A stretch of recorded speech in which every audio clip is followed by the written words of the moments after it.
Did I miss the 5 chapter left to go notice?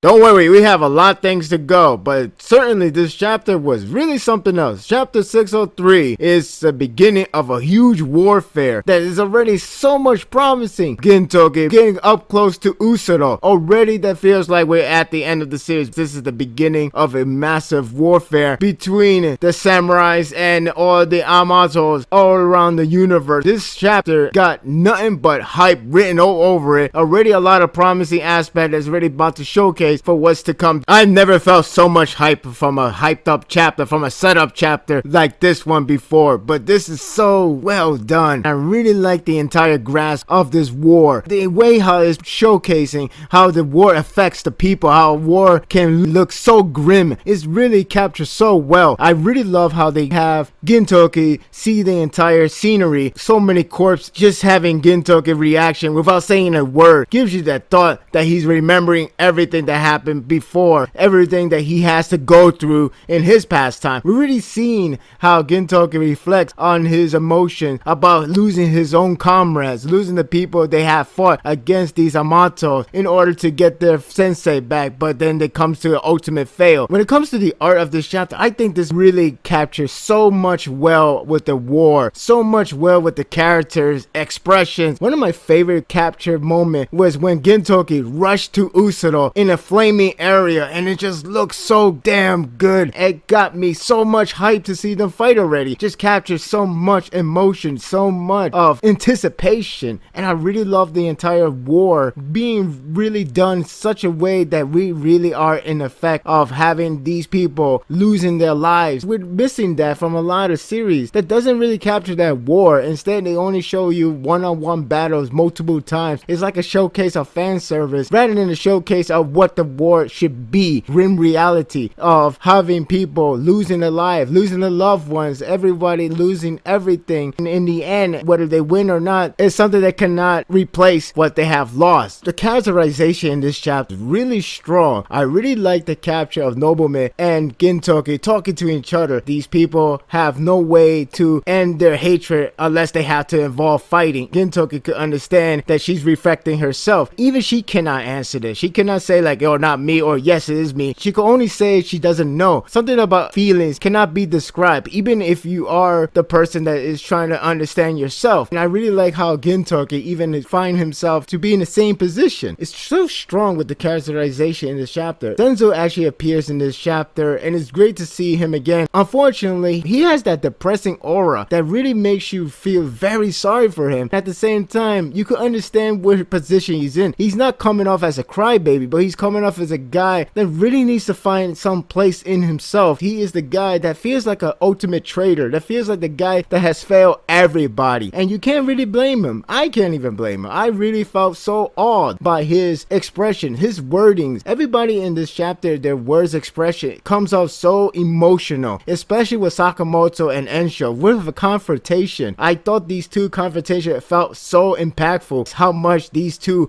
are going head to head, are going to give everything they got to win this war, and they know that the only way to solve it is to fight it. And even Sakamoto, the guy who is believing in peace, he's the guy who loves peace, he is coming off the threat to tell them, we samurais are not going to back down, so once we take our swords, you are done. And it's great to see how much these characters express themselves. We even got recurring characters that it gives you more promising to see more characters that's gonna come back. Soyo Hime, the sister of Shigi, comes back in this chapter, and I really like her characterization too. There's so many good characters in this damn series. Everybody expressed their ways, their reasons of being in the war. I really love how Zenzo gives his own opinion of seeing what his friend is like, and his only friends is Jump magazine. In one way, you can interpret it as kind of funny. If you really look deep enough, you will actually understand he's trying to pretty much say he has nobody to rely on. He has nobody that he could consider a trust. He is a shell of a former himself. Jump is just fictional, so basically that's his only friend because that's something he can always buy and something that he always escape reality. It's like, wow, how you could think of that is amazing to me. Everybody gets their own reason why they have to participate this war, why Soyo has to come back and fight even if they do not like Nobunobu. And I still love the fact they give that idea that Nobunobu still cannot be friended from everybody. He has caused them to become their enemies. Everybody have self-respect. Everybody is not going to change that easily. You have to change by going up there and see if you could bury the hatchet or something that can never be buried. Soyo just shows how much she has matured, how much she can understand, and how much she has changed. Everything about this whole chapter shows how strong these characters are. That scenery of everybody coming to attack is done so well. You get the grasp of something huge is going to happen. By the end of the chapter, either Uso is going to stay by to fight Gintoki and Nobume, or it's just the fact that these zombies army who have the blood of Usuro, in other words, they have Altana inside of them, so they could be revived whatever time they have left. Everything is already in a serious dark manner, and that's okay because we can still get a joke one or two, but whatever that happens, even so, this whole entire chapter was so strong in capturing the feeling of a war, capturing how everybody react to this entire scenario, the way how these characters show such a strong characterization on how they are,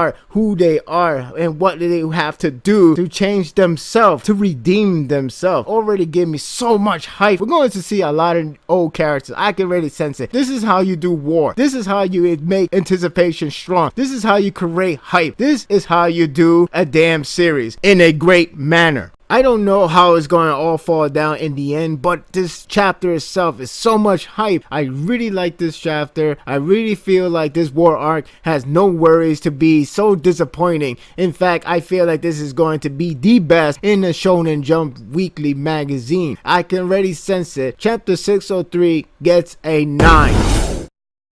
I mean, who knows? Maybe I could be disappointed. But in terms of that, the level of disappointment is always very minimum and it's not bad. Something like this always has great moments that can overshadow those bad moments. Just hard to be upset in general because the series does such a well done job on capturing everything that fans really want to see and something they really want to leave on a great note. Unlike the other series, that there is one series that is in a massive disappointment, is just something that you cannot get from Gintama. And I'm not trying to be fanboy, even though I really love this series. I can see where the fault can come. This series does not have that much fault and it's just so amazing in its own right, and I can't wait to see how this entire arc unfolds to see if this series can be among the best that I have ever read. My thoughts are told. Don't let yours on hold. Leave a comment below. Thank you for watching this video.